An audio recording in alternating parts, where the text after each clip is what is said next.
All right, welcome to our second topic, topic 1.2 for week one here in Management 301.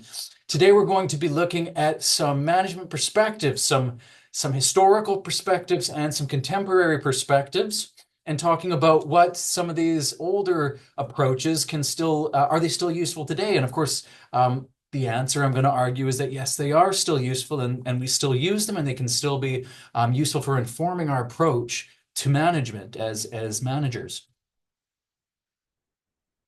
So we'll be talking a little bit about the history of management as a discipline and as from a theoretical point of view, as a scholarly endeavor.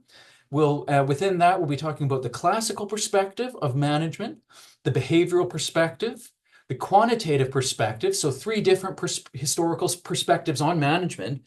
And then we'll be asking, well, is there any way, are these all incompatible? Are they mutually exclusive? Or is there a way to integrate them into something coherent and use them all to some extent or another? And the answer is yes. So we'll talk about integrating these different perspectives using the analogy of a toolkit. Well, how can we use them and have them all in our toolkit and make sure that we're applying the right tool to the job? And then we'll talk a little bit about contemporary issues and challenges as they relate to management today. So sort of going from his history in the past and moving through the last couple centuries up to the present day and the challenges managers face today.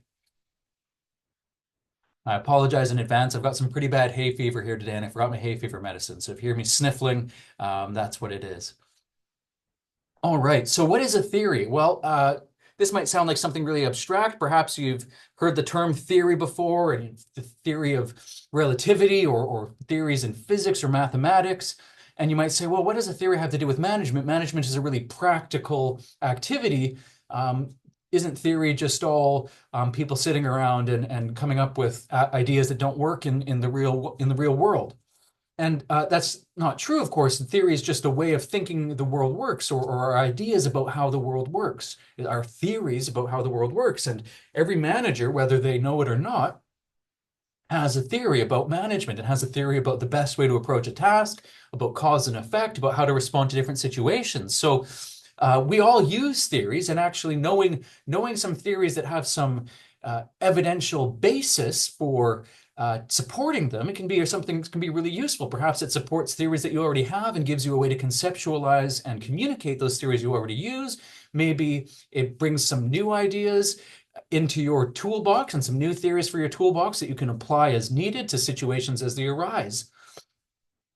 And understanding how these theories, one of the most important things about understanding a theory is understanding, well, what was the question or the problem that this theory was introduced to answer? And that's where the history comes into it, knowing why someone came up with a theory. When I was learning mathematics, and it's okay if you didn't learn this, but I had to do a bit of calculus, and knowing the problems that were actually that guys like Newton, Isaac Newton, were trying to solve with calculus really helped me understand, oh, well, this is what it was, the tool was discovered and invented for. That makes a lot more sense about why this works this way and this is conceptualized in this way. So knowing a bit about how the ideas came to be can be really useful for understanding them. So going way back,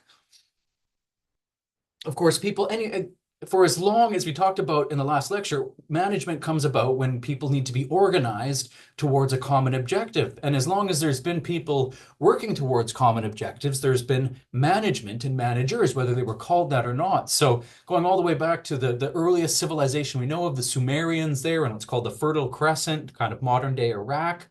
We know that they had laws, they had rules, they had a sophisticated civil service and structure of government. The Egyptians, of course, built the pyramids at Giza, these enormous civic works that required the coordination of massive resources, right? Management is about the allocation and deployment and management of resources, how we're going to use those towards this goal. That required management. The Greeks, the Babylonians used it. They had very sophisticated laws. Maybe you've heard of Hammurabi's Code. Hammurabi was considered to be a great administrator. Likewise, the Greeks had different city governments and civic governments and even started to come up with theories about organization. These philosophers like Aristotle and Plato and Socrates and others. The Romans had a very an enormous empire that they needed to manage and administrate. The Chinese, likewise, ancient China had an enormous civil servant that governed a huge area. And then in more recent times, the Venetians there was a Venetian empire. If you've ever been to Venice, Italy, they really were able to control a lot of the Mediterranean trade and use management as well. So management as an activity goes back as far as civilization goes back. As long as people have been organizing towards a common goal and trying to make that efficient and effective, those two words we looked at last lecture, we've had management as a practice, whether it was called that or not. A couple hundred years ago, so this kind of starts these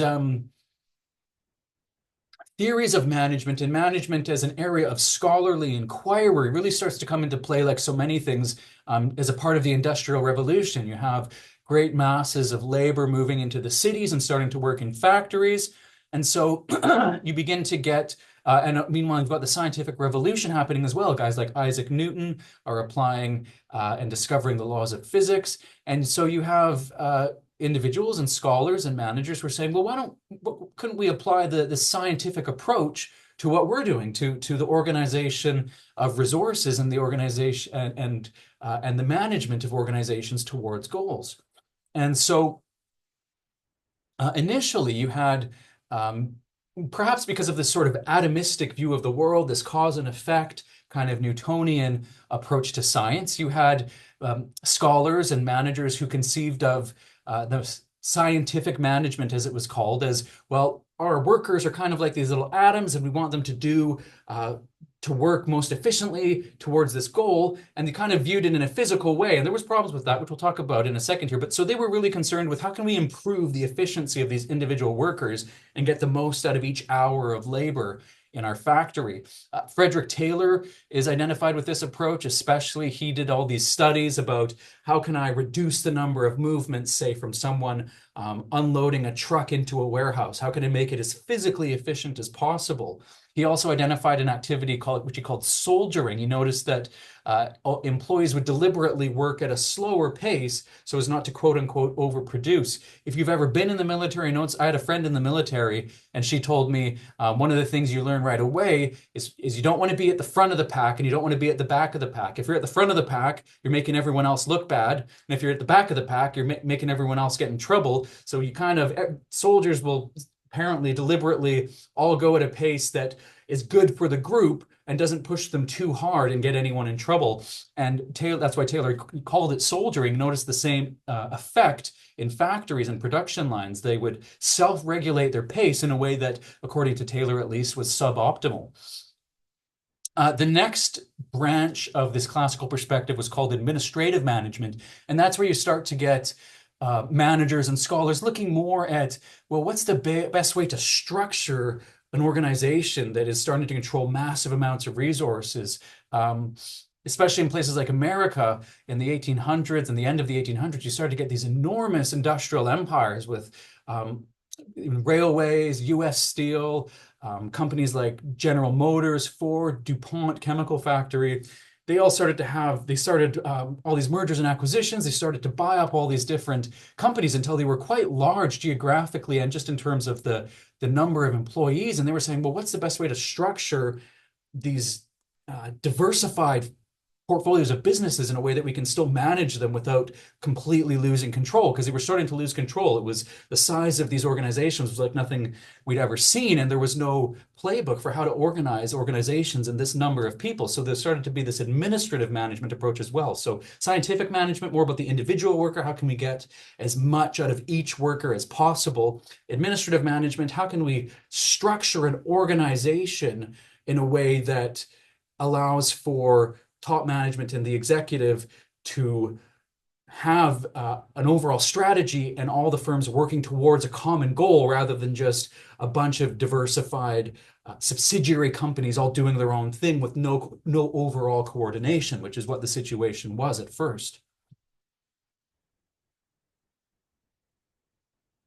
Some of the early pioneers of the scientific management approach, besides Taylor there, were Frank and Lillian Gilbreth. They also were concerned with eliminating inefficiency. Lillian Gilbreth, they were a husband-wife pair. Lillian started to pioneer the field of industrial psychology and actually starting to maybe get a bit more inside the minds of workers and realizing the labor that we're using is actually human beings that have their own motivations. They're not just cogs in a machine, and we need to account for the psychology of these workers as well. Henry Gantt, probably his most famous legacy was something called the Gantt chart. If you've ever taken a project management course, you'll be familiar with the Gantt chart. I don't have a picture of it here, but you can look it up. It's basically a way of laying out multiple tasks over time for a project and specifying when each task needs to start, who that task is allocated to, and showing how various tasks will all work towards the whole of this project that's sort of maybe charted out over 6 months, 12 months, however long you need for this project. And so he left us the Gantt chart. Harrington Emerson started to take this idea of division of labor, which was crucial in the factories. The whole factory assembly line system was based on the idea that it makes more sense to have one person putting the wheel on a car, one person painting the car, rather than separating all those activities out on an assembly line, rather than having one person make the whole vehicle one piece at a time. That was very inefficient. The assembly line was really a modern innovation that increased productivity a lot.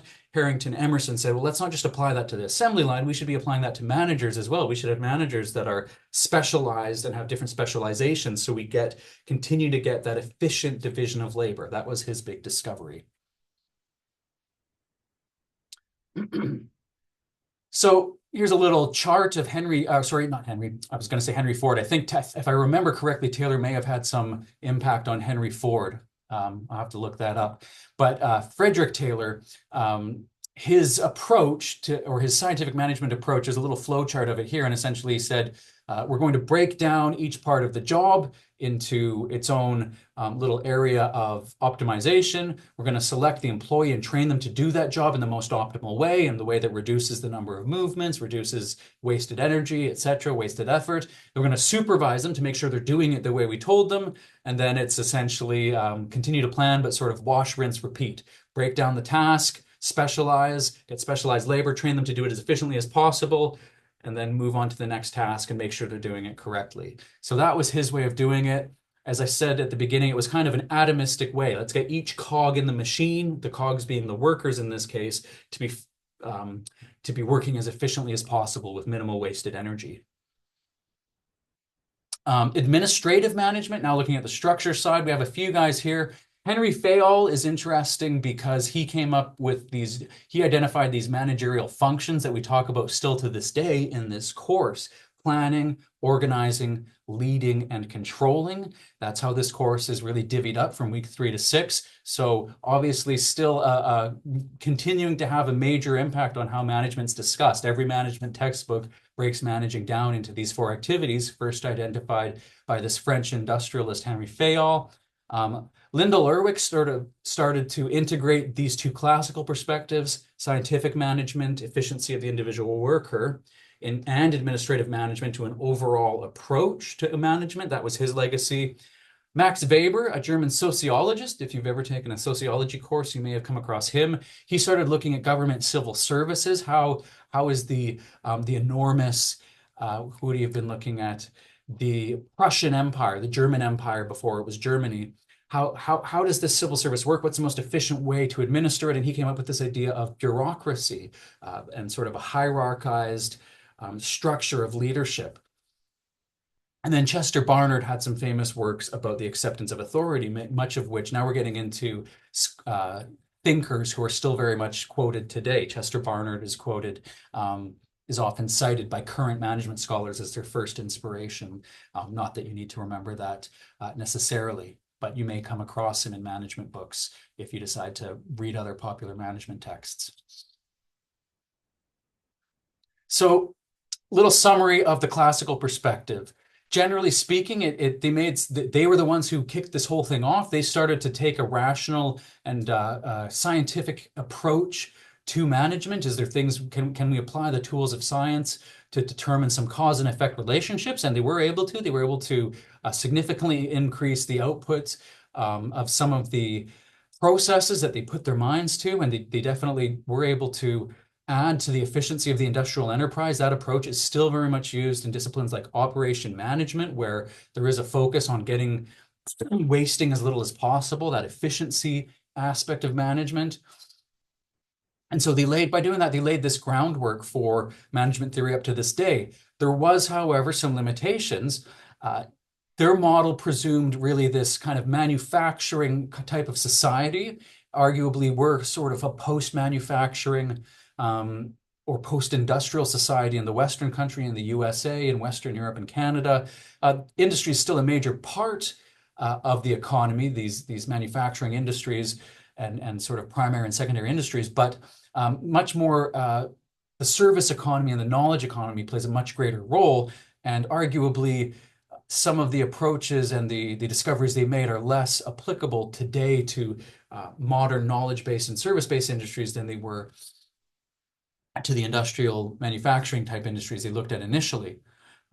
That said, still applicable to industries that haven't changed. Steel miners still mine steel and there's a rationale to doing that as efficiently as possible. The other criticism is that it perhaps lacked a bit of a human touch. It viewed workers as cogs, as capital being deployed rather than as human beings with their own agency, with their own needs, that maybe should be taken into consideration, their own motivations.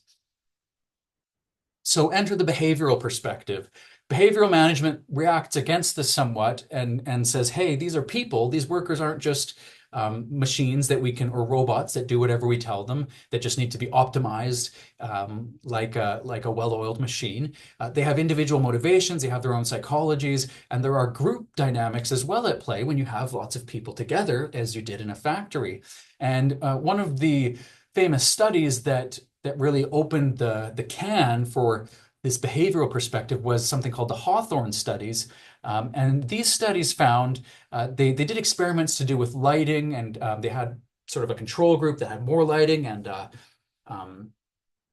control group that had less lighting and a treatment group that had more lighting, and experimented with the lighting to see if that increased motivation and increased productivity. And what they found out was that it actually, just having an experimental setting where somebody seemed to be interested in the welfare of the workers increased the productivity of both the low lighting group and the extra lighting group across the board to a very significant level until there was almost no light.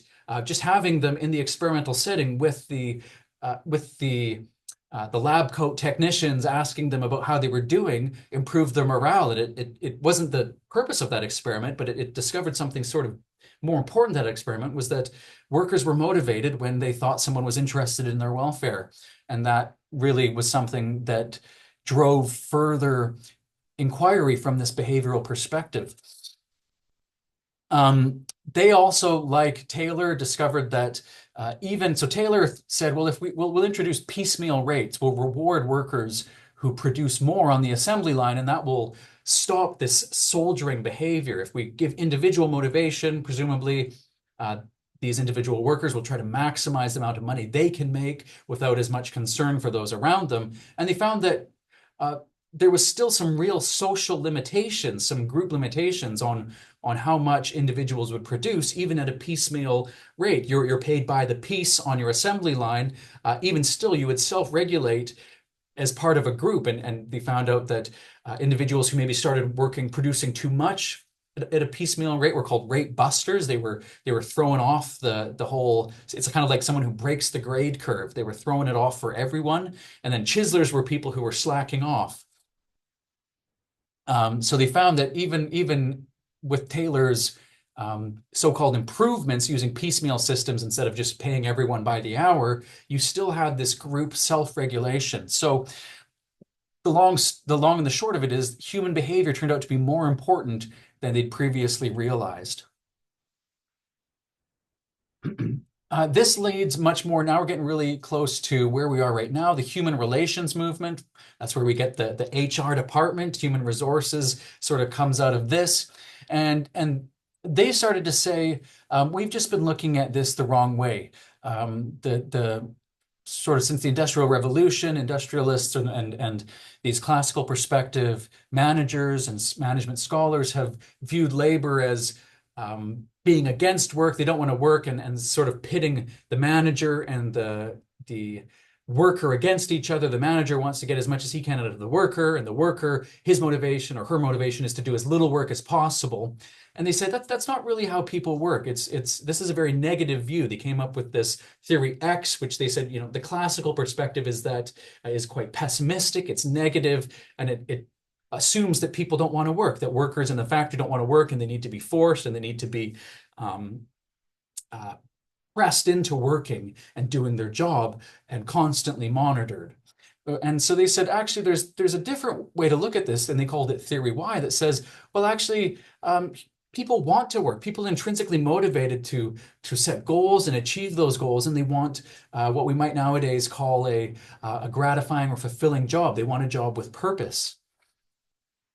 So they started to open this whole thing up, increasingly viewing as with that starting early behavioral perspective, increasingly viewing them as people that had motivations, and noting that it was important to take account of those motivations and use those as intelligently as possible.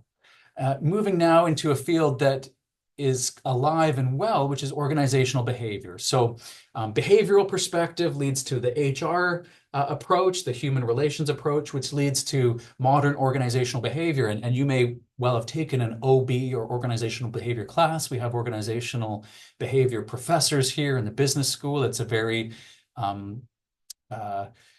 well-respected contemporary management scholarship discipline that you'll find in any business school. And so this takes sort of puts it all together and takes a holistic view of behavior at the individual, group, and organizational level. It is interdisciplinary practice. It looks at psychology, sociology, anthropology, economics, and even medicine to look at each level of the organization, individual, group, and firm level.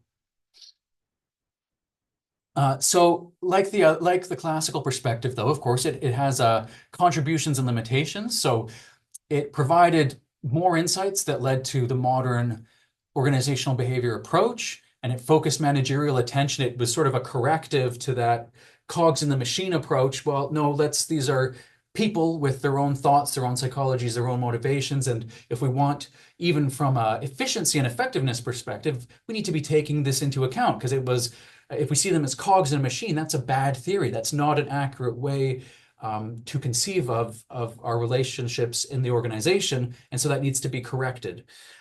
There were some limitations yet.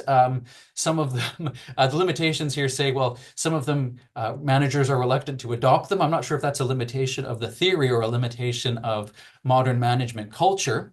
There is, of course, the fact that when we open the box of individual motivations, it becomes very hard to predict anything, as any psychology student will know. Now we aren't dealing with atoms that respond to the laws of physics. We're talking about people who have all sorts of motivations, all sorts of different factors, and that can be difficult if you're trying to come up with theories that predict outcomes.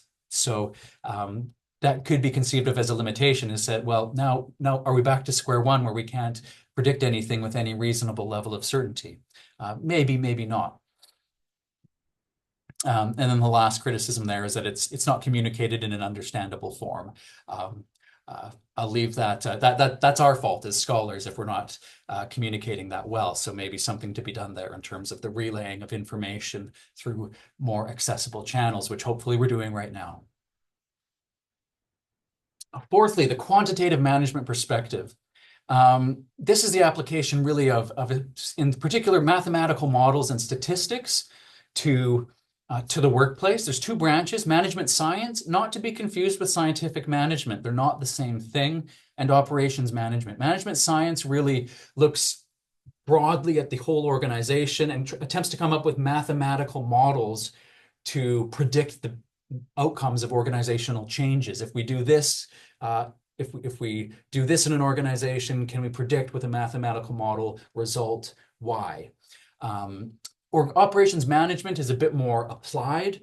So it's kind of like management science you might think of as the physics. It's the really more general, abstract, theoretical side using mathematical models to model organizations. Operations management looks more at is more like the engineering side rather than the physics side and says, okay, well, how can we use this to improve what we're currently doing?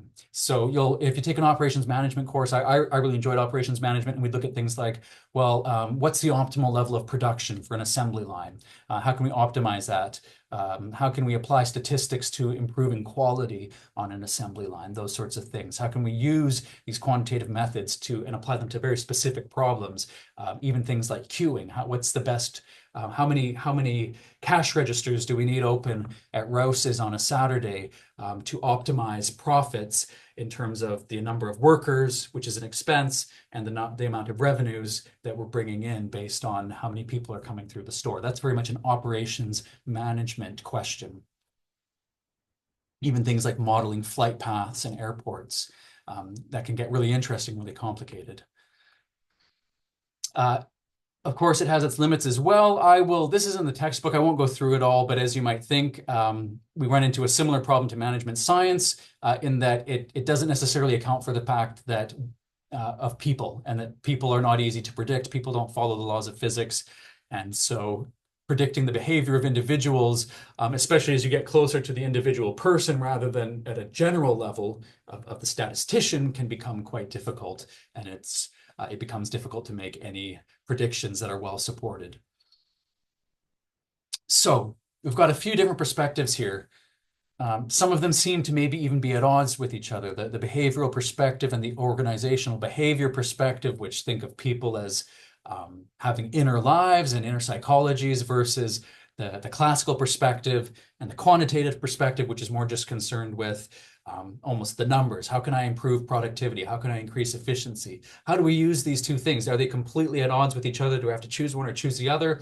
And the answer is we can use them both. They have different strokes for different folks, you might say, or different tools for different jobs.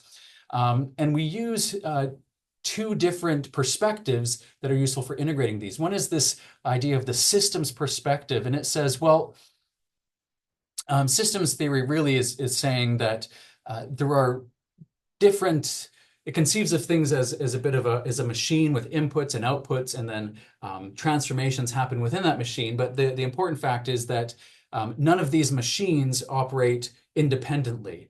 There are feedback coming into it from the environment and from other systems. So what that says is, yes, on the one hand, there are predictions that we can make, as you get from the classical perspective or the quantitative perspective, but there are also contingencies that come into play because it's not a closed system. It's an open system. It's not a system that doesn't interact with the environment.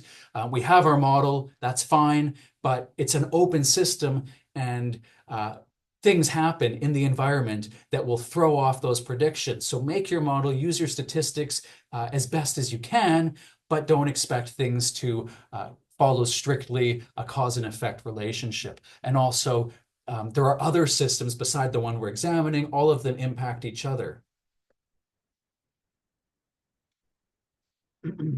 Systems theory also has this idea of synergy. If we can get two of these systems working well together, they can often become more than the sum of their parts. In one of the other classes I teach, we talk about mergers and acquisitions, and we often talk there about synergies. If we take this organization and bring them together, the only rationale for doing that is if they can become more than the sum of their parts. They can share resources in a way that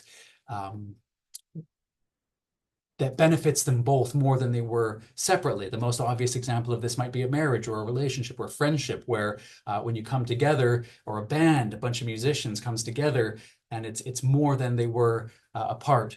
Last insight here from systems theory is this entropy. Systems tend to decline over time, and certainly you see that organizations don't last forever. If we come up with a great theory, with a great organization, we use administrative science from the classical perspective to come up with a great structure, a great way of doing things. That tends to break down if we don't do anything to correct it. You can't just start it spinning and expect it to keep going forever. Things tend to experience entropy. They go apart, they come apart, and they will decay without proper oversight and controls, which is something we talk about in this course. Um, Another integrating perspective is this idea of contingency perspective. And in some ways, it's similar to the systems theory, but it says there's no one best way. A universal perspective says just use this tool, right? You got a hammer, everything's a nail.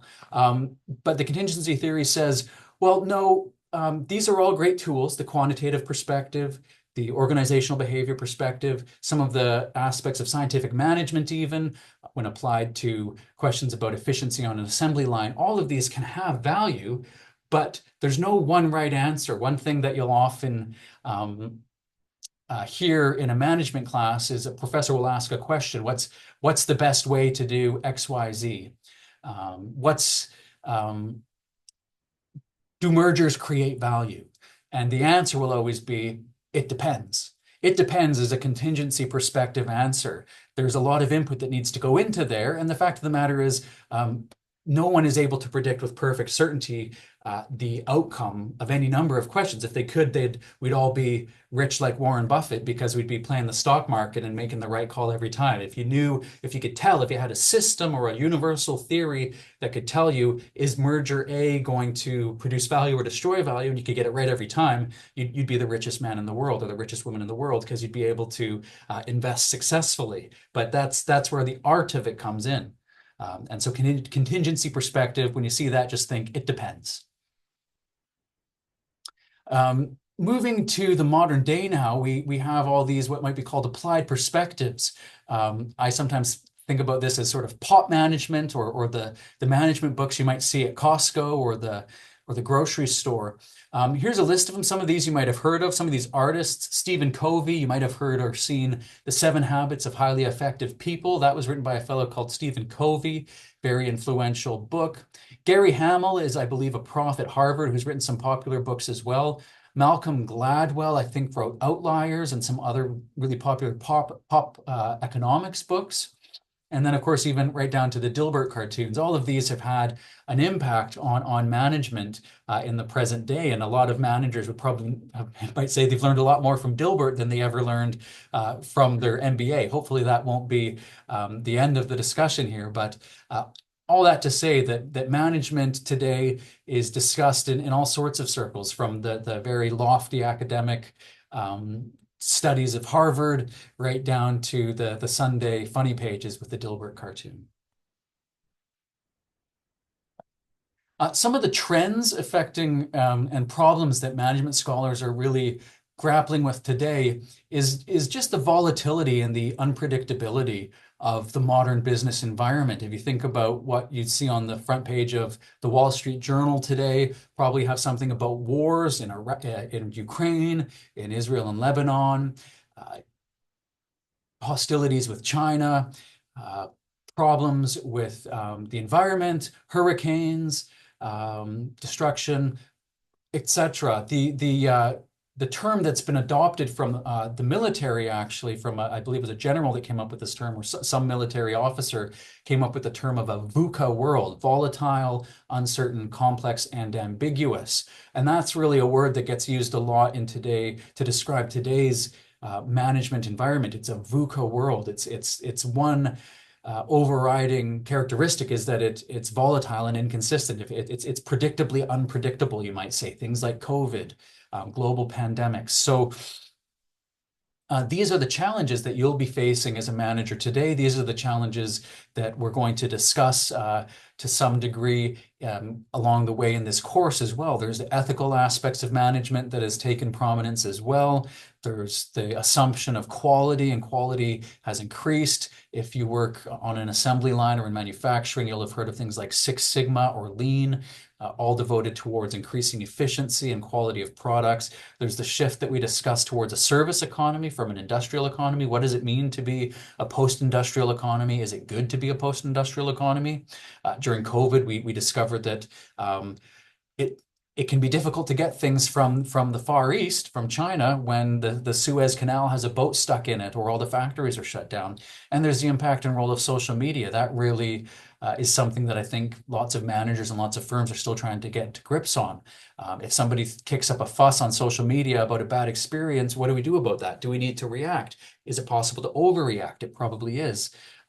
All great questions now that we'll be addressing in this course, and that modern management scholars and modern managers are faced with every day. Good. So that brings us to the end of our discussion here for topic 1.2 and the end for this week. As I mentioned, there will be a quiz for bonus points that'll be posted to Canvas for these for the lectures this week, the 3 sessions, introduction, chapter 1 and chapter 2 of the textbook. And yeah, we will see you all next week. The lectures will be going up next Monday for our second week. Looking forward to seeing you all then. As I've said before, please don't hesitate to get in touch if you need anything, if you have any questions. All my methods of contact are in the syllabus there, and I'd love to hear from you guys. All right, have a great week, and we'll talk to you soon.